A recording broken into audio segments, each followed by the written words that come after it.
Buenas, ¿cómo les va? En esta oportunidad vamos a hacer un repaso sobre la licencia anual ordinaria o licencia por vacaciones.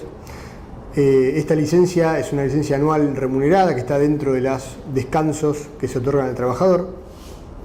El artículo 150 de la Ley de Contrato de Trabajo, LST, establece los plazos de vacaciones que se le van a otorgar a los trabajadores en función de su antigüedad. La antigüedad hay que analizarla, evaluarla al 31 de diciembre de cada año para determinar qué plazo le corresponden al trabajador.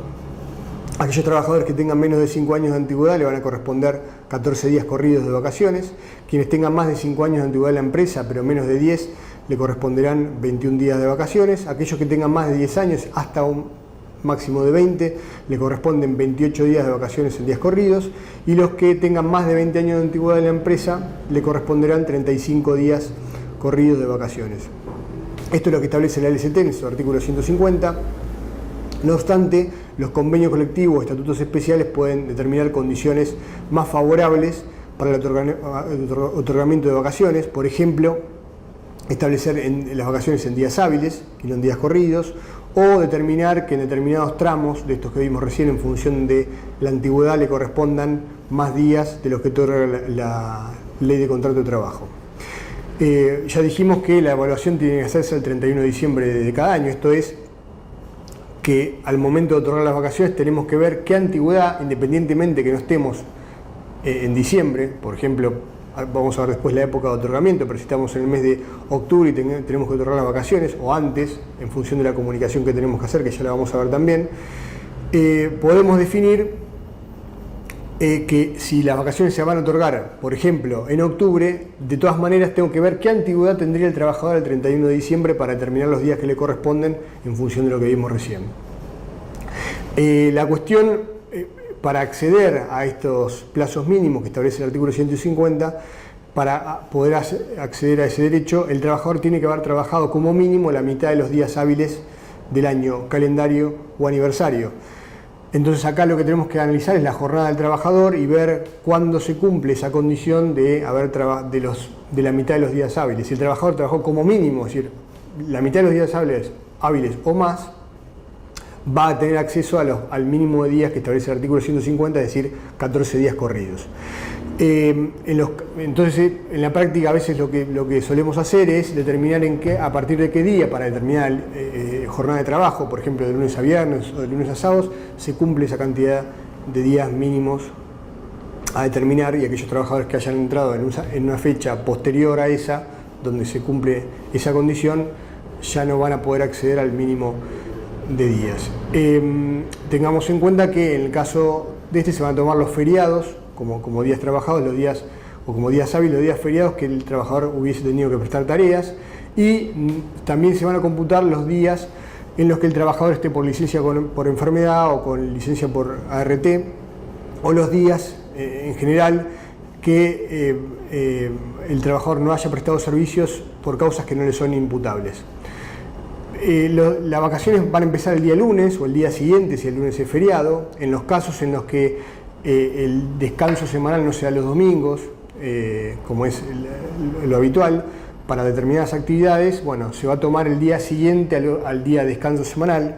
Es decir, por ejemplo, si el trabajador tiene franco los días martes, la vacación tendría que empezar el día miércoles o el día siguiente, si el miércoles es feriado, y empezar a contar los días corridos a partir de esa fecha. Obviamente, todos los días, los feriados o días inhábiles que caigan dentro de los días corridos, en el caso que sea en base a días corridos, se van a computar dentro de las vacaciones. En cuanto a la época de otorgamiento, entonces retomando primero el tema del mínimo, aquellos trabajadores que no puedan acceder al mínimo van a ser acreedores de un día de vacaciones por cada 20 trabajados. Entonces, en este caso lo que tenemos que hacer es ver la cantidad de días que trabajó el empleado que no accedió al mínimo de la mitad de los días hábiles, dividir por 20, y ahí vamos a obtener la cantidad de días que le corresponden para su goce. Ojo que acá estamos hablando, esta condición del 1 cada 20 días es para gozar las vacaciones. La ley hace referencia a esto, con lo cual después vamos a ver, cuando se indemnizan las vacaciones no se recurre a este procedimiento, únicamente para el goce. Entonces, si por ejemplo en este caso nos da que le corresponden 6 días como a 70, en ese caso la jurisprudencia tiene dicho que la fracción se desprecia porque como los días tienen que ser gozados en días enteros, la fracción obviamente no se puede gozar menos de una fracción de día, ¿sí?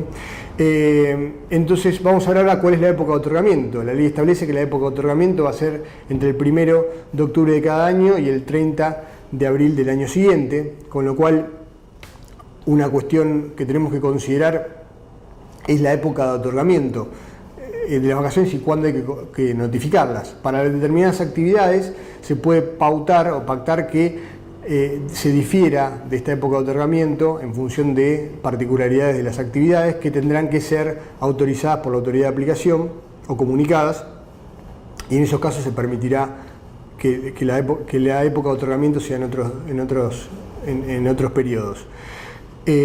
Una cuestión que se plantea con la época de otorgamiento es que en el caso de que la empresa no otorgue las vacaciones simultáneamente a todos los trabajadores, al menos una vez cada 3 años se tiene que otorgar a cada trabajador en época estival o en época de verano, ¿sí? Para que pueda gozar de las vacaciones en una época donde habitualmente, teniendo en cuenta el fin reparador, ¿sí?, que tienen las vacaciones, esto es que el goce y la recuperación psicofísica del trabajador, el descanso y compartir tiempo con su familia, que se logre al menos una vez cada 3 años en época de verano.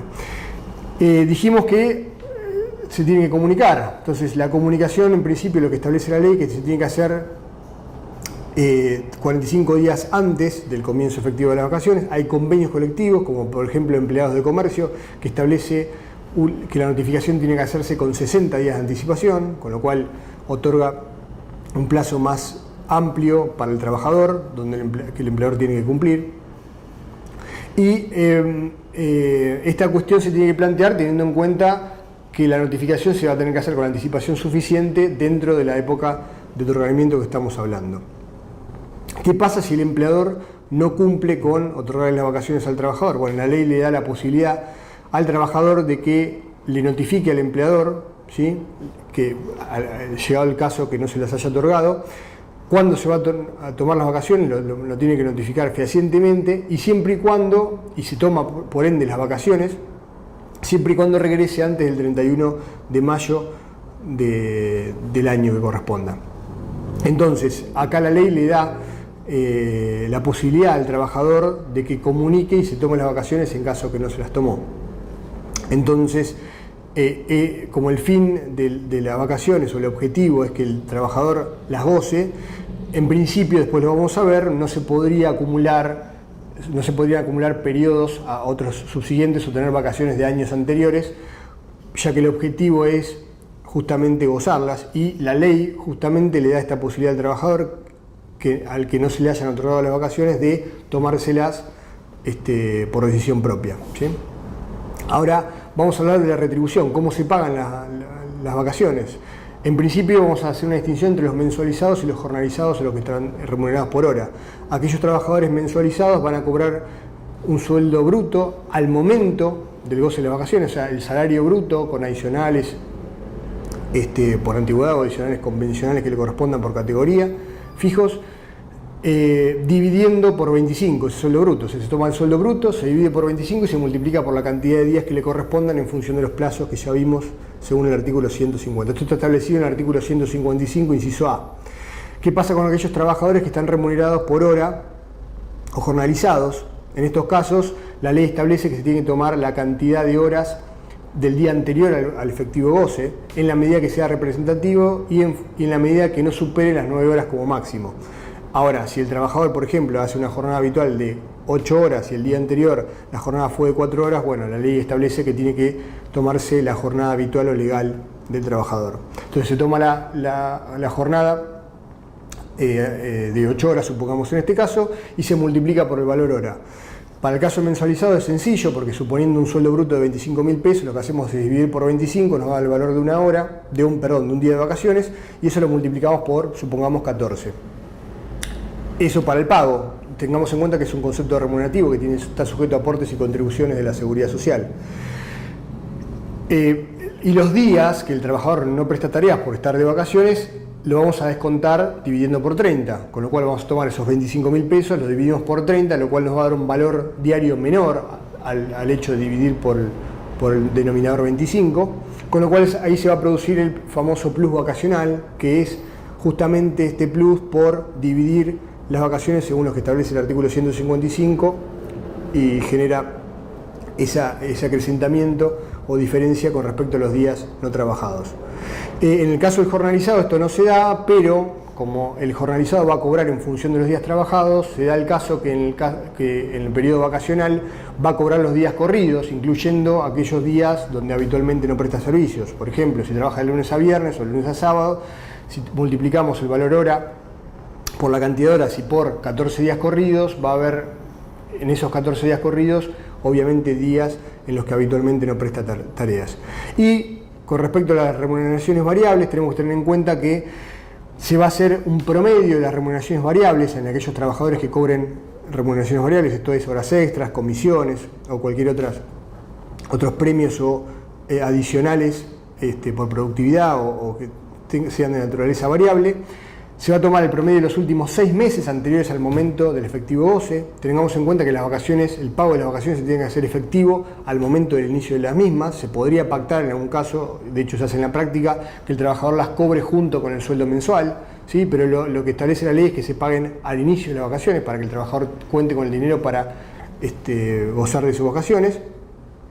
Y en el caso de variables dijimos, se hace el promedio de los últimos 6 meses con la remuneración de anteriores al momento en que se van a gozar las vacaciones o del año al que corresponden las vacaciones según lo que dice la ley. Esto es, si vamos a otorgar por ejemplo las vacaciones en el mes de abril o marzo, supongamos, tengo que hacer los 6 meses anteriores. En el caso de abril sería marzo, febrero, enero, diciembre, noviembre y octubre. Tomamos todas las variables de esos meses, dividimos por 6 y nos va el promedio de remuneraciones variables que vamos a tener que aplicar. En el caso de mensualizado vamos a dividir por 25 y vamos a multiplicar por los 14 días que comentamos recién.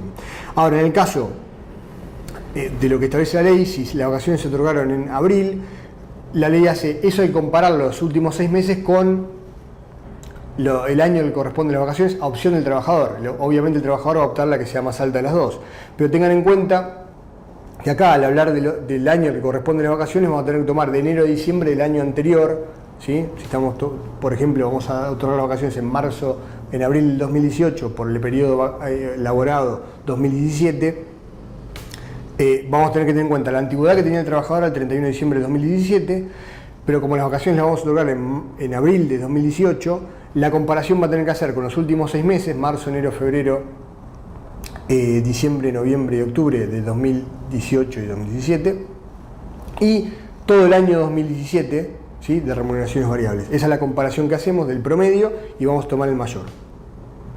Eso con respecto a la retribución. Dijimos que se tiene que hacer, que el concepto es remunerativo, excepto lo que establece el artículo 156 en el caso de indemnizaciones por desvinculaciones. Cuando se da una desvinculación, la extinción del contrato por cualquier motivo, el empleador tiene que abonar una indemnización por vacaciones no gozadas o vacaciones parte proporcional.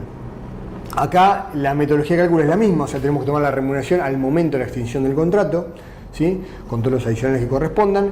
En el caso mensualizado dividiremos por 25 y vamos a multiplicar, y acá está la cuestión, por los días proporcionales que le corresponden de vacaciones en el año que se dé la extinción. Por ejemplo, si la extinción se da el 20 de septiembre del año 2017, supongamos, el trabajador, yo tengo que evaluar la antigüedad que tendría el trabajador al 31 de diciembre del año 2017 y en función de eso voy a calcular los días que le corresponden en total y después lo que hago es proporcionar, ¿sí? Dividiendo por 365 días que tiene el año y multiplicando por la cantidad de días desde el 1 de enero hasta el 20 de septiembre para proporcionar la cantidad de días. En este caso, a diferencia de como lo vimos en el caso de la fracción de 1 cada 20 días trabajados, como no se van a gozar las vacaciones, sino que se van a indemnizar, de hecho esto es una indemnización de naturaleza no remunerativa, en ese caso la fracción no se desprecia, es decir, si me da 6,70 como habíamos hablado hoy, le pago 6,70.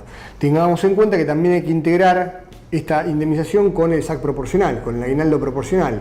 ¿Cuál es la justificación de esto? La justificación es que si el empleado hubiese gozado de esas vacaciones, y no se hubiese dado la extinción del contrato, esas vacaciones hubiesen sido un concepto remunerativo que por ende durante ese periodo vacacional hubiese devengado el aguinaldo. Bueno, acá, como no se da la posibilidad de que el trabajador goce esas vacaciones, tengo que integrarla con el SAC proporcional. Hay una distinción doctrinaria que es muy finita y tiene que ver con el hecho de discutir si en los casos en los que se da la renuncia del trabajador se aplicaría este adicional o se tiene que integrar la parte proporcional del SAC. Bueno, hay autores que entienden que no, porque una cosa es la extinción por despido, por ejemplo, donde es el empleador que decide que el trabajador no va a poder gozar esas vacaciones, por ende, si hubiesen sido vacaciones, hubiesen por ende representado una remuneración para el trabajador y hubiesen devengado aguinaldo, en el caso, y hubiesen sido tiempo de servicio. En el caso de una renuncia es el trabajador el que decide que eso nunca va a ser remuneración, por ende se pone en duda esta cuestión de si el empleador tiene que hacer frente al proporcional del aguinaldo cuando es el propio trabajador el que decidió que eso nunca va a ser remuneración porque no la va a gozar. Y por último, una cuestión vinculada a la omisión del otorgamiento que vimos hoy, es decir, esto que pasa si el empleador omite las vacaciones. Dijimos que omite otorgar las vacaciones, el trabajador tiene el derecho de tomárselas haciendo uso de esto que establece la ley, y no se permite esta acumulación, si bien la ley sí recepta la cuestión de la acumulación y permite acumular 1/3 de las vacaciones de un periodo al periodo vacacional inmediato siguiente. Esto es lo único que permite la ley, si bien hay leyes como la ley PYME, la 24467, que habilita para que en los convenios colectivos se recepte la posibilidad de fraccionar las vacaciones en más periodos y acumular eventualmente con un periodo posterior. Bueno, con eso creo que hicimos un repaso de las cuestiones más importantes relativas al régimen de licencia por vacaciones. Bueno, nos encontramos en otro video donde seguiremos subiendo temas vinculados al ámbito laboral y previsional, y bueno, pueden encontrar este y otros videos en nuestro canal de YouTube. Nos vemos.